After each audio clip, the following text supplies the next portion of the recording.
We're live from Lindau, Germany, the site of the 74th Lindau Nobel Laureate meeting. It's a chemistry meeting this year. I know I've said that many times, but maybe this is the first video you've seen and not the 10th one that I've done. So I feel repetitive, but it is a chemistry meeting, and there are 30 Nobel laureates here this week. Mixing it up with more than 600 young scientists from more than 80 countries. And I'm delighted to be talking to Ebubechi Nwaubani. And so you're Nigerian, but born in Houston. Yes, sir. Where I grew up. Nice. Where how long did you go to high school in Houston? So I was actually in Houston for a hot second. My mom was just there for some medical school studies, and I happened to be born there. And then she moved right back to New Jersey, where I grew up before moving to Florida. Okay, so yeah, you've lived around the States a little. You grew up in Florida, and then what was next? So after Texas, New Jersey, then Florida. Florida is when I went to high school and graduated from high school. And then I went to college from there. Where'd you go to college? I went to Harvard. Harvard University, okay, in Massachusetts. And what did you study as an undergrad? Chemistry, specifically chemical biology. And you are just finished with your undergrad? Yep, that's correct. And you're going to go to grad school? I am, yep. Where? PhD in chemistry at Stanford University. At Stanford. I also lived in the Bay Area in San Francisco. Lots in common. So chemistry, grad school? Absolutely. Is it just chemistry? Is it something more specific? So the program will be just in chemistry, but I'm hoping to study similar things that I did in undergrad. So chemical biology, I have a general interest in drug design, discovery, and synthesis. But a big theme at the meeting has been branching out and diversifying your field of study. So I'm definitely really open to, switching lanes a little bit with having some reference to drug discovery and design as well. So. Excellent. So tell me about your interest in science. Did you always know did you have any other career ideas? Were there other interests or passions? Yeah, I think growing up, I kind of always had a proclivity for science and math, STEM. For a while, I wanted to be a forensic pathologist. I wanted to, go a medical route. But I was really interested in the analysis and the kind of study aspect of it, the really academic aspect of it. So I actually went to college and I was pre-med at first, but that didn't last too long. That was that same. It did not last too long.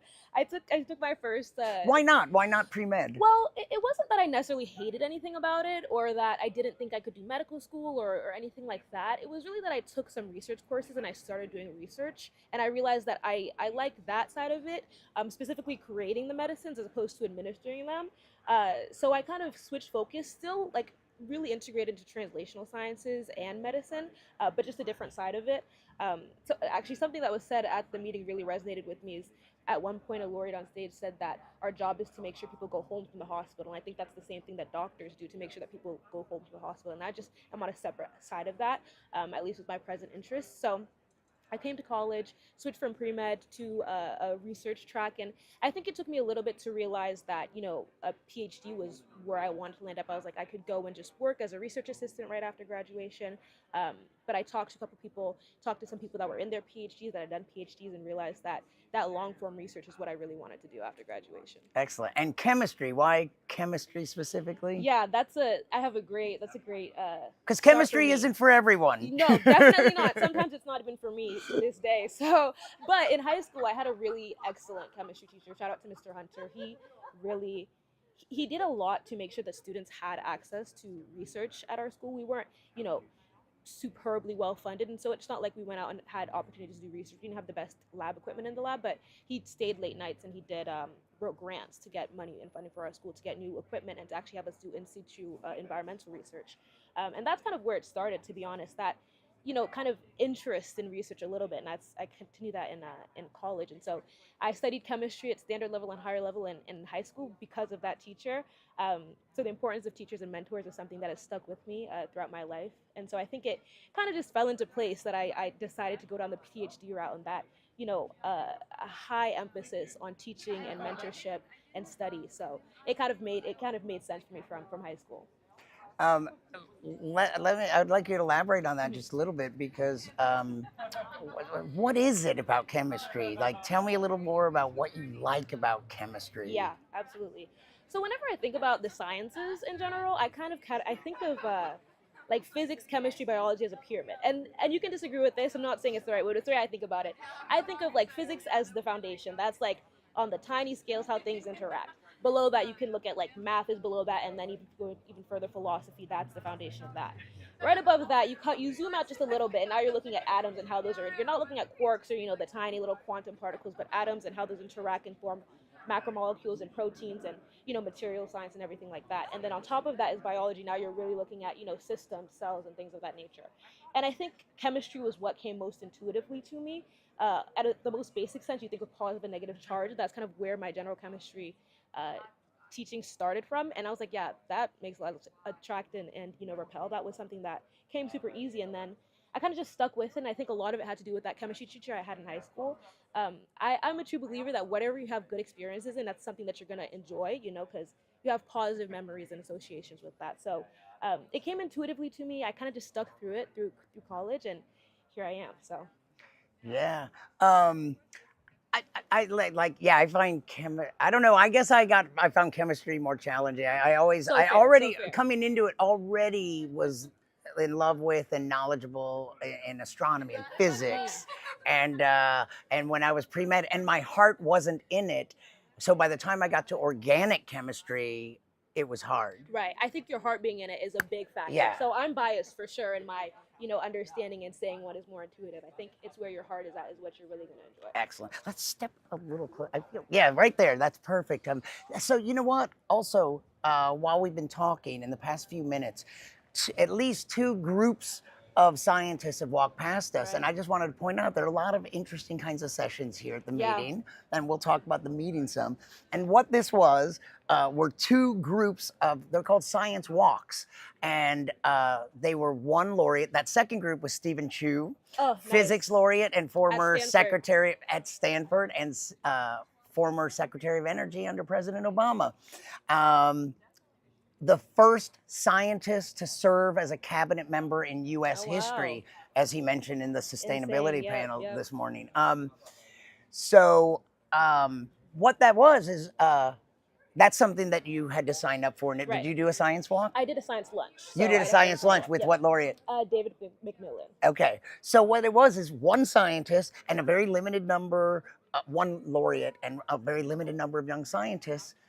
And they literally just go for a walk and chat. And it's not a lecture. You could talk about anything. What did you talk about at your lunch with? Yeah, we really did talk about anything. I think one of my favorite parts of that discussion is, so I want to, and I've been working with small molecule drugs and synthesis and whatnot. And as you know, the Nobel Prize this past year was won for AlphaFold, which, as you know, as we all know, AlphaFold and John Jumper, exactly. A very young, not only a young laureate. Very often the research. Sorry to interrupt you, but not only do they usually. They may have been very young when they did the research, and it may have taken decades, and then it usually is a long time before they get the prize, because it's not just for cool discoveries. Right. It has to, written into the DNA of the Nobel Prize is it has to be for the benefit of mankind. Exactly. And you can't know until some time passes how important some things are.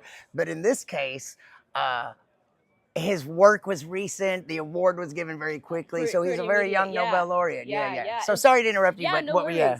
But it was actually a really timely and thematic meeting for me to come to, because in my recent research this past year and last summer, I used AlphaFold on some proteins and some ligands that I was working with. So can you tell me about that? Yeah, absolutely. So what is AlphaFold? How did you use it? Yeah, so AlphaFold is a machine learning model that basically has been attempting to solve this protein folding problem. It's trained on the entire PDB, and it based on the entire what? Protein data bank. Protein data bank, which is basically an online data bank of all proteins that have been crystallized or otherwise modeled using analytical methods. And while you're at it, the protein folding problem. What is that also? That's, to the non-chemist. Let me get into it. So protein folding problem, basically proteins are made up of sequences of amino acids.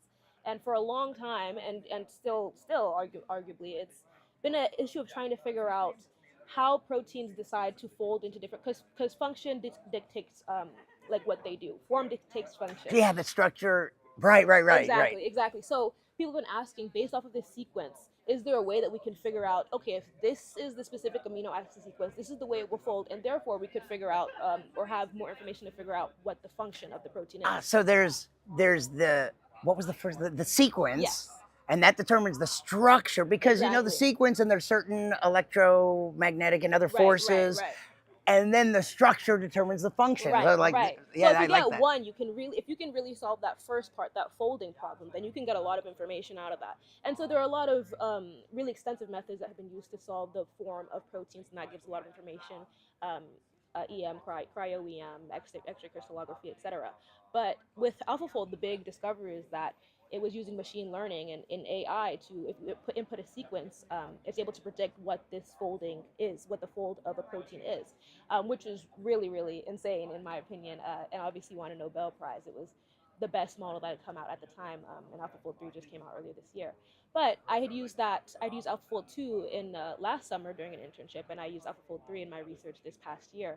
So it was really interesting to come to this meeting and actually get to speak to and ask questions to the creator of this model that I've been using in my research, and also hear a lot of perspectives on AI and how it can be useful in science in general, the positives and the negatives, and how to implement it in a way that can do net good for the research area. So we talked about all leading back to my lunch with Sir David McMillan. We talked about AI, a little bit about AI and chemistry, but you really have just general discussions and get to know these laureates during these lunches. We had a discussion about AI in general and kind of the direction and how much generative AI is being integrated into your everyday life, social media and whatnot, and kind of like our ideologies on that and what we think the best way to go about it in the future is. Lots of scary things, but a lot of positive things as well. But it was interesting to have what felt like a normal conversation, but a really fruitful conversation with these laureates about science, and then also general science topics, or cultural topics, and the way that we feel the world is going. Excellent. It's fascinating to me. You're talking so much about your research, but you just finished your undergrad. Yeah. And when I finished my undergrad, I wasn't doing any research. So how does that come about? Well, it's not just because you went to Harvard, but No, for sure. so because not every undergraduate student is doing research. So how does that happen? Yeah, for sure. I think definitely going to university where a lot of opportunity was afforded to me had a big part in it. And there are plenty of universities around the world that allow that. But I feel really grateful to have gone to Harvard University, where so many doors are opened and you just have to ask. And I think, especially coming in, having that research experience from high school and knowing that was something that was interesting to me, I kind of just decided to try everything. I did a bunch of different projects. I worked with electrochemistry, I worked with computational chemistry, I worked with biochemistry. I was just kind of trying to touch everything and see what I liked, what I didn't like. It was an experiment of its own, just trying a bunch of different things. And so luckily there were a lot of labs, and Boston is a biotech and pharmaceutical hub, so there was plenty of industry around as well that I could kind of test things out in that way also. So I kind of took all of undergrad to just try things, fail at things, maybe once in a while succeed in things, but really just figure out what I liked and what I didn't. And that helped me form really well what I wanted to do for graduate school. So. Yeah, I hate to say this. Are you wearing a watch? I am not. I'm not. Hey, does anyone know what time it is? Okay. I have to interview a Nobel laureate in 17 minutes. I'm jealous. so I just realized we don't we can't see the time on here. No worries. I don't need much time to get ready, but 17 minutes, and that could go really quickly talking to you. Sure, obviously, I wish we had a little longer to talk. No but worries. That's fantastic. Did you do science fairs when you were in high school? I did. Yeah, My sister not surprised. was objectively better than me at science fair, but I followed in her footsteps a little bit. So what else about the meeting? So what are your impressions of the meeting in general? Anything or specific? Yeah, I think one of the biggest takeaways that I'm taking from this meeting is a global perspective on science. I think it's easy to get stuck in a bubble of where you're working, what you're doing, who you're working with. But as we talked about before, science is a community-based project, and so I think having an understanding of what people are doing around the world, the problems people are facing, the issues people are facing around the world, to tackle it on a global level is something that has really been, expanded for me. So I really am super grateful to be here and continue to meet new people, learn from new people. And maybe someone watching this is a young scientist, and maybe even a young scientist that might apply for this meeting. Anything you have to say to young? I mean, you're a pretty young scientist, but at least you're here and have had this experience. Anything that you want to say to young scientists? For sure. My biggest piece of advice is just try it, just ask, just send the email. The worst thing that can happen is they say no, and you never know if you don't try. That's exactly how I ended up here. So I think just send it, try it, and see what happens. Excellent. Well, thank you so much for taking the time, For because if sure. you're here talking to me, you're missing out on something interesting. I appreciate you taking the time. Yeah, Thank you. thank you so much, Ebubechi Nwaubani. Yes, sir. I got it Yes. without even looking. So thank you very much. I got to go interview Ben Faringa. For sure. I get to go interview You're lucky. Ben You're so Faringa, lucky. You're so a really lucky. amazing Nobel laureate. And thank you so much for taking the time. And we'll have more live interviews with some of the 600 young scientists here at the Lindau Nobel Laureate meeting.